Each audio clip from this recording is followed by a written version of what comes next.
Tonight, President Trump ratchets up the rhetoric against a familiar foe.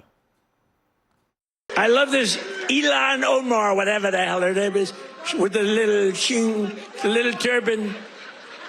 I love her. She comes in, does nothing but bitch. She's always complaining. She comes from a country where, I mean, it's considered about the worst country in the world, right? But she comes to our country, and she's always complaining about the Constitution allows me to do this. We ought to get her the hell out. She should get the hell out. Throw her the hell out. She does nothing but complain.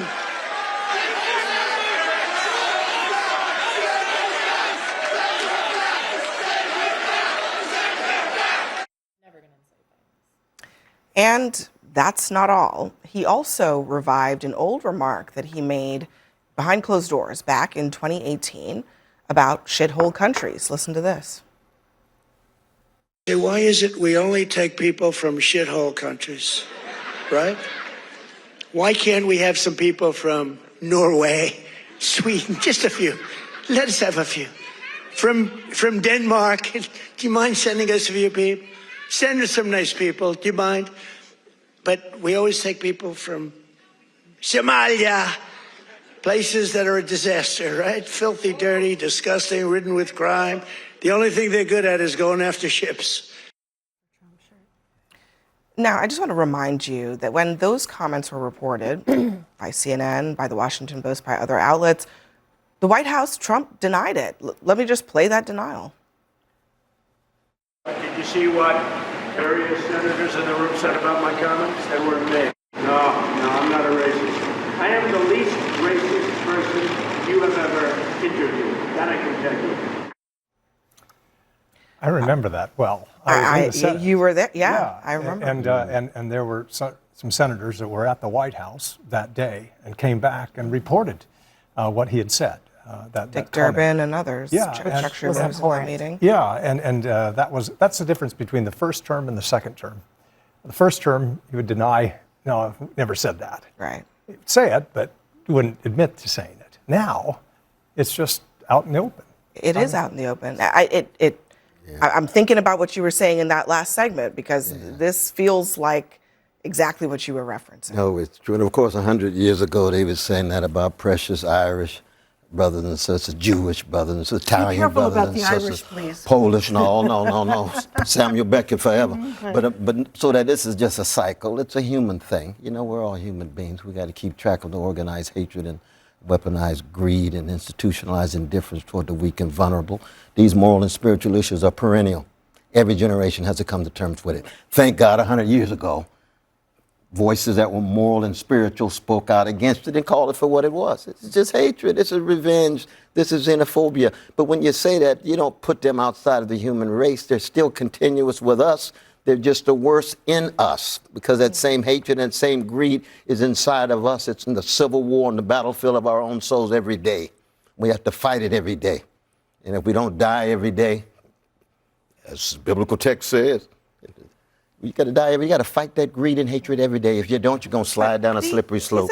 Isn't the American project supposed to be about treating people as individuals, not as representatives of where they came from, about who their parents were, or whatever, but about who they are and what they can individually contribute to this country?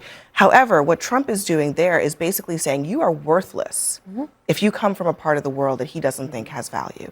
Is that really what we're doing in the United States of America? That's not true in America. We in America, we do treat people as individuals and appreciate them as individuals. It's one of the greatest things about this country. On the other hand, and I am no fan of Ilhan Omar, and she is in a lot of deep doo-doo now because she is very tangled in this billion-dollar Somali Medicaid fraud scandal in Minneapolis, and she may be touched by this. And of course, I haven't seen any evidence of her being connected to it, except for her being Somali. Let me tell you why the check and balance. Let me tell you why there is evidence. This kind of rhetoric doesn't matter because the economy, the American economy, is based on entrepreneurship. I'm just one random investor. There are millions like me. We don't give a damn where you came from. We only ask, do you have executional excellence? I hire everybody, regardless of where their origination was or their race, religion, their skin color. I don't give a. It doesn't matter. If you can actually execute, you fit in an American company. And that exists today, regardless of who's the executive. I don't agree with those comments, but it's the economy that saves us all. The 200 years of success, the #1 economy on earth, driven by every race and color and religion because of executional skills. Nothing else. That's it. Yeah, I could not agree more. But in this moment, what is happening, the government policy right now is that if you are from a list of countries, I think right now it's 19, but they want to expand it to 30, you're going in, you've gone through the whole immigration process. You're going in to take your oath of allegiance to the United States and become a citizen. And they are pulling you out of line.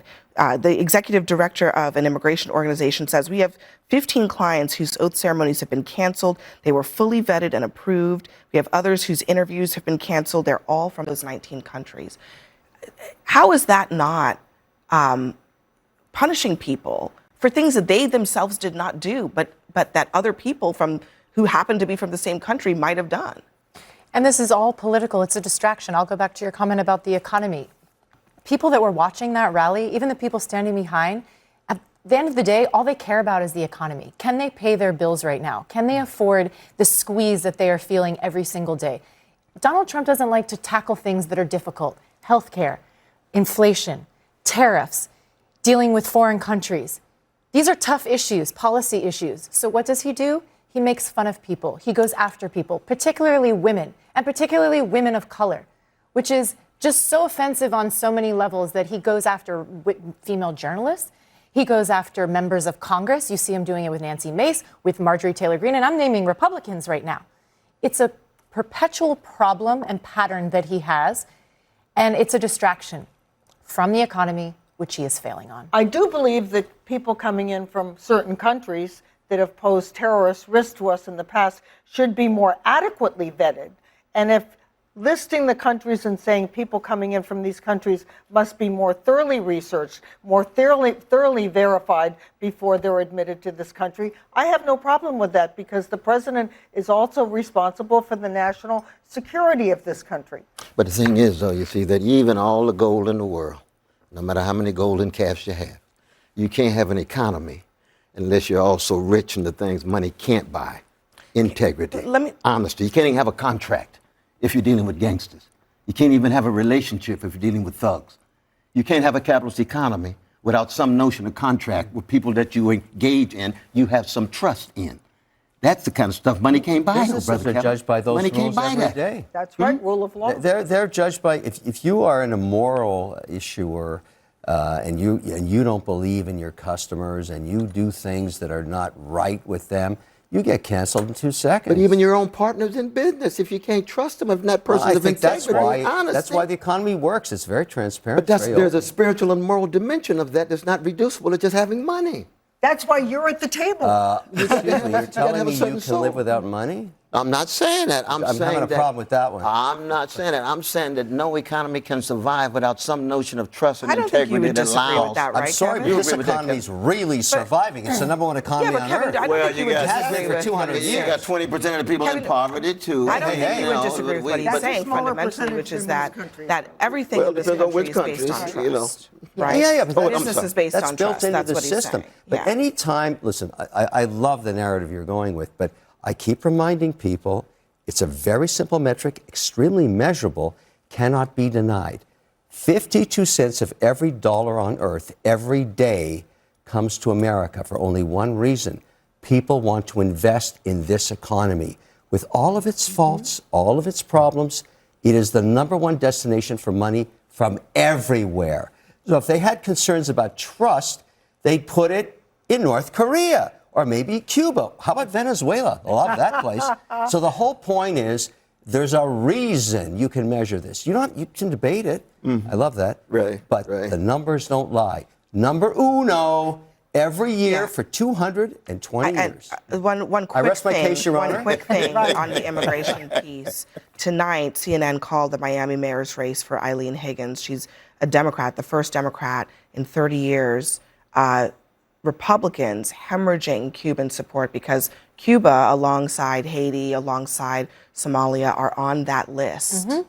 And it's not just that, but also they're being targeted. Some of them say because of their skin color. Politically, this feels like a deepening problem for Republicans as they go into the midterms. Oh, I think it is. I think it is. I mean, if you look at the off-year elections leading up a couple of special elections here, it's just one hit after another against Republicans and for the Democrats. So I think it's going to be difficult. If you lose Cuban Americans, and I'm not suggesting that a majority of Cuban Americans, that's a group that has traditionally supported Republicans, and they still will. But any diminishment of that support just really adds to Democrats' favor. I So hope that the is Republicans really have a good shot at significant. holding the House. We got to leave it there. Next for us, speaking of rhetoric, Marjorie Taylor Greene, she's slamming the president for his words against her. But given Greene's own history, does it only matter now because it affects her? We'll discuss.